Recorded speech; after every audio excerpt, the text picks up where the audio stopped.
Selamat malam, shalom semua Bapak Ibu yang terkasih. Pemuritan kita hari ini tanggal 12 Agustus 2020. Kita masih akan mempelajari tokoh Nehemia dan kita akan melihat bagaimana dia meresponi panggilan Tuhan dan apa yang dia lakukan sehingga dia bisa melakukan panggilan Tuhan itu sesuai dengan kehendak Tuhan. Untuk itu kita berdoa dulu, kita siapkan hati supaya setiap firman yang disampaikan sungguh-sungguh menjadi pencerahan buat kita semua. Mari kita berdoa. Bapa yang baik, terima kasih untuk sepanjang hari ini Tuhan, untuk semua yang boleh kami kerjakan. Terima kasih untuk pekerjaan yang sudah boleh selesai dengan baik. Walaupun ada beberapa pekerjaan yang masih harus kami selesaikan, tapi kami percaya bersama dengan Tuhan kami akan melakukannya dengan hasil yang terbaik. Bapa, malam hari ini sebelum kami beristirahat, kami rindu untuk belajar lagi firman Tuhan. Kami mau belajar dari tokoh Nehemia yang Tuhan pilih untuk melakukan satu misi yang besar. Ajar kami dengan hikmat Roh Kudus-Mu sehingga kami boleh mempelajari apa yang seharusnya kami lakukan untuk meresponi panggilan-Mu dalam hidup kami, meresponi panggilan-Mu di dalam perusahaan tempat kami bekerja, di dalam bisnis dan usaha kami. Terima kasih Bapa yang baik, kuasai hamba-Mu juga supaya apa yang Dia sampaikan hanya yang dari Tuhan saja. Di dalam nama Tuhan Yesus kami siap menerima firman Tuhan. Sama-sama katakan amin. Saudaraku, minggu kemarin kita sudah mempelajari bahwa panggilan dan pekerjaan itu berbeda. Dan satu perbedaan yang sangat nyata yaitu bahwa panggilan selalu berorientasi pada orang-orang, pada orang banyak, kepentingan orang banyak. Oleh karena itu, kita meresponi panggilan itu harus dengan tuntunan Tuhan. Karena tidak mudah melakukan sesuatu yang orientasinya adalah orang lain, bukan kita sendiri. Ada sikap-sikap tertentu yang kita bisa pelajari dari Nehemia, bagaimana caranya supaya kita bisa menanggapi, supaya kita bisa merespon panggilan Tuhan itu dengan cara yang benar. Yang pertama saudaraku, Nehemia selalu terkoneksi dengan Tuhan melalui doa. Yuk kita baca di Nehemia 2 ayat 4. Nehemia 2 ayat 4 dikatakan seperti ini. Lalu kata raja kepadaku, jadi apa yang kau inginkan? Maka aku berdoa kepada Allah semesta langit. Saudara, banyak orang kalau melakukan pekerjaan yang adalah keahliannya, dia tidak berpikir untuk melibatkan Tuhan karena dia merasa dia tahu, dia merasa dia bisa. Tetapi kalau kita melakukan panggilan Tuhan, kita harus terkoneksi dengan Tuhan. Nehemia di dalam satu kitab ini, kalau saudara mau menghitung, itu ada kira-kira sekitar 11 kali itu dituliskan bahwa maka aku berdoa kepada Allah semesta langit. Maka aku berdoa, maka aku memohon kepada Allah. Dia selalu terkoneksi dengan Tuhan ketika dia melakukan panggilannya. Karena apa? Alasan yang pertama, kembali kepada panggilan itu selalu berorientasi kepada orang-orang di sekitar kita. Kita perlu doa untuk membuat kita mau secara rela mengerjakan sesuatu yang bukan untuk kepentingan kita pribadi. Itu kalau bukan dengan doa, kita minta hati Tuhan diberikan kepada kita nggak akan bisa mampu melakukan panggilan itu dengan benar. Lalu yang kedua, panggilan Tuhan adalah rencana Tuhan, proyeknya Tuhan. Dan kita mengerti tidak ada satu orang pun di dunia ini yang mengerti satu proyek bagaimana cara yang paling baik, yang paling efektif, yang paling efisien, yang keberhasilannya bisa dipastikan untuk melakukan proyek ini kecuali orang yang menyusun proyek itu sendiri. Betul ya? Oleh karena itu Nehemia mengerti bahwa untuk melakukan proyek Tuhan ini dia harus terkoneksi terus-menerus dengan Tuhan. Oleh karena itu dia berdoa terus-menerus, dia minta tuntunan Tuhan, dia minta hikmat Tuhan, dia minta Tuhan menuntun langkah-langkahnya, dia minta pertolongan Tuhan ketika dia mengalami keadaan-keadaan yang sulit. Saudara, ini juga yang kita ketemukan dari Tuhan Yesus. Selama dia melakukan misi penyelamatannya di dunia ini, pelayanannya 3,5 tahun, kita terus-menerus menemukan di mana Yesus itu mengasingkan diri dan berdoa, entah malam-malam, entah pagi-pagi buta, dia terus terkoneksi dengan Bapa di sorga. Karena misi penyelamatan adalah mengenai manusia di dunia, mengenai bumi, bukan mengenai dirinya. Dia butuh kasih Tuhan itu ditransfer ke dalam hatinya melalui koneksi yang dekat dengan Bapa, melalui doa. Dan dia perlu tuntunan Tuhan, kekuatan dari Tuhan, hikmat dari Tuhan untuk menghadapi hari demi hari tantangan-tantangan yang dia hadapi dalam melakukan panggilan ini. Jadi saudaraku, saya ingin saudara melihat bahwa doa itu adalah esensial ketika kita bekerja untuk Tuhan dan untuk meresponi panggilan Tuhan. Kita sekarang sedang dipercaya oleh Tuhan memegang proyek-proyek baru di perusahaan ini. Kita sendiri sebenarnya nggak ngerti proyek ini ke depan akan seperti apa. Yang tahu dan yang paling mengerti itu Tuhan. Oleh karena itu, ayo gunakan doa bukan lagi sekedar untuk ritual, kerohanian, lalu kemudian syarat. No, bukan lagi seperti itu, tetapi doa adalah kekuatan kita. Doa adalah koneksi kita dengan super power yang kita punya, yang punya proyek ini, yang namanya pekerja itu harus terkoneksi dengan orang yang memperkerjakannya supaya dia bisa bekerja dengan cara yang terbaik, dengan hasil yang maksimal. Lalu yang kedua saudaraku, kita melihat bahwa Nehemia adalah orang yang sangat-sangat bertanggung jawab. Dia mengambil tanggung jawab penuh, dia punya beban moral pribadi atas panggilan Tuhan ini, atas pekerjaan Tuhan ini. Yuk kita baca di Nehemia 2 ayat 11 sampai dengan 12. Saya bacakan untuk saudara. Maka tibalah aku di Yerusalem. Sesudah 3 hari aku di sana, bangunlah aku pada malam hari bersama-sama beberapa orang saja yang menyertai aku. Aku tidak beritahukan kepada siapapun rencana yang akan kulakukan untuk Yerusalem. Yang diberikan Allahku dalam hatiku, juga tak ada lain binatang kepadaku kecuali yang kutunggangi. Saudara, Nehemia sebenarnya bisa saja stay di Puri Susan, betul ya? Karena dia tinggal di istana, dia punya jabatan yang bagus, dia punya pekerjaan yang bagus, dia punya hidup yang nyaman. Kalau dia mau misi Tuhan ini, proyek Tuhan, panggilan Tuhan ini, dia bisa lakukan dengan cara yang nyaman untuk dirinya. Dia tinggal kirim utusannya, tinggal kirim pekerja-pekerjanya, dia tinggal kirim bahan-bahannya yang dia dapat dari raja, lalu kemudian dia suruh orang untuk membangun tembok Yerusalem itu, dan kemudian ada seorang yang mungkin akan report terus ke dia. Dia bisa lakukan dengan cara yang mudah. Tetapi di ayat ini kita lihat bahwa dia turun tangan sendiri. Dia datang malam-malam ke puing-puing, ke bekas bakaran dari tembok-tembok Yerusalem, melihatnya, menginspeksinya. Dia mengambil tanggung jawab dan dia menaruh beban moral pribadinya atas misi ini. Saudaraku, Nehemia itu melakukan dan meresponi panggilan Tuhan dengan totalitas. Dia lakukan all out.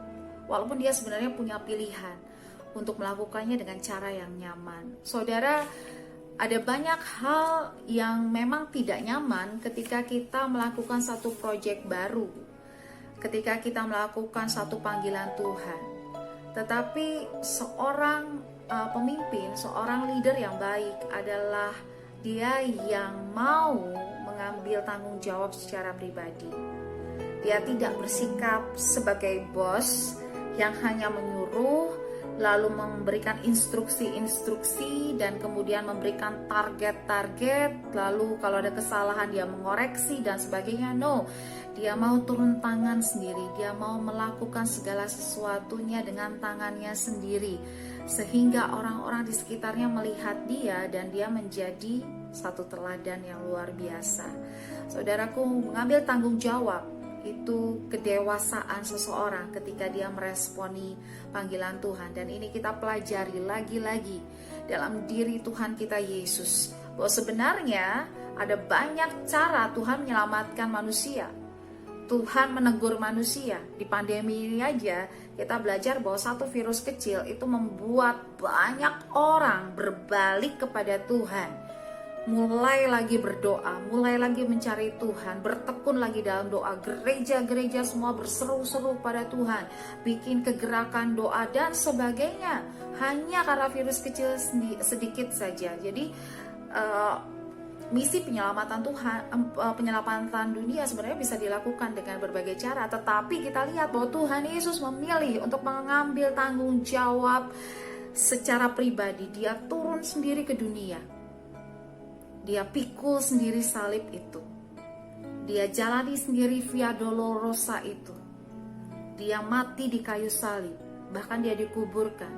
Selama 3 hari dia turun ke dalam kerajaan maut. Dan kemudian dia bangkit dan dia memperoleh kemenangan. Kiranya ini menjadi inspirasi buat kita juga, bahwa meresponi panggilan Tuhan, kita mau dan rela mengambil tanggung jawab secara pribadi. Ada beban moral secara pribadi supaya misi ini, proyek ini berhasil dengan baik. Lalu yang ketiga, saudaraku, meresponi panggilan Tuhan itu berarti kita menjadi seorang pemimpin kegerakan. Tidak mudah, saudara, memimpin satu kegerakan yang baru. Kita sekarang sedang menangani banyak proyek-proyek baru. Dan saya percaya setiap ide proyek yang terbaik itu datangnya dari Bapa. Sadar atau tidak sadar, kita ini sedang dibawa Tuhan dalam satu kegerakan. Dan setiap leaders, setiap kita harus mampu menjadi pemimpin kegerakan yang efektif. Ada 3 karakteristik dari pemimpin kegerakan yang meresponi panggilan Tuhan dengan benar. Yang pertama, saudaraku, dia mampu bekerja sama dengan tim yang besar. Dia mampu memberikan dan menyampaikan visi dan misinya sehingga orang mau bersama-sama bekerja bersama dengan dia untuk meresponi panggilan itu. Kalau dia tidak bisa bekerja sama dengan baik, dia tidak punya kemampuan bekerja sama dengan tim, dia tidak bisa menjadi leader yang baik, dia hanya menjadi bos yang menyuruh, yang mengoreksi, yang menunjukkan kesalahan, tetapi tidak bisa membangkitkan semangat, membangkitkan kesatuan dan sebagainya. Sulit untuk panggilan ini bisa berhasil dengan baik. Lalu karakteristik yang kedua, dia punya keahlian manajemen. Dia punya manajemen skill. Seperti yang kita lihat di sepanjang perikop ini, Nehemia itu menyusun siapa yang membangun gerbang mana, siapa berdiri di sebelah siapa, si A bin ini berdiri di sebelah ini, lalu bekerja bersama-sama membangun dan sebagainya. Dia punya skill manajemen yang luar biasa.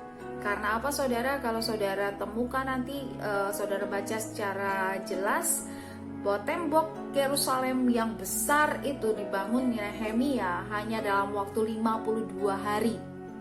Saudara, untuk mencapai panggilan ini dengan kesuksesan yang seperti ini, kita harus mau mengupgrade diri untuk belajar manajemen skill. Dari mulai human management, lalu kemudian teknologi management, manajemen keuangan. Mau tidak mau, seorang pemimpin kegerakan harus punya skill di manajemen ini. Lalu yang ketiga karakteristiknya adalah dia jadi teladan. Teladan di dalam tekanan. Saudara, melakukan panggilan itu bukan hal yang mudah. Ada pressure tersendiri kepada kita secara pribadi. Apalagi seperti yang minggu lalu saya sampaikan bahwa ketika Nehemia bekerja, itu mirip-mirip dengan kita. Kondisinya adalah kondisi peperangan. Walaupun jenis peperangannya berbeda, kondisinya tidak kondusif, tidak nyaman. Tetapi Nehemia mampu jadi teladan justru di dalam tekanan. Beberapa bulan yang lalu saya pernah sharing bahwa kita itu terlihat bagaimana kita sesungguhnya itu justru ketika ada pressure.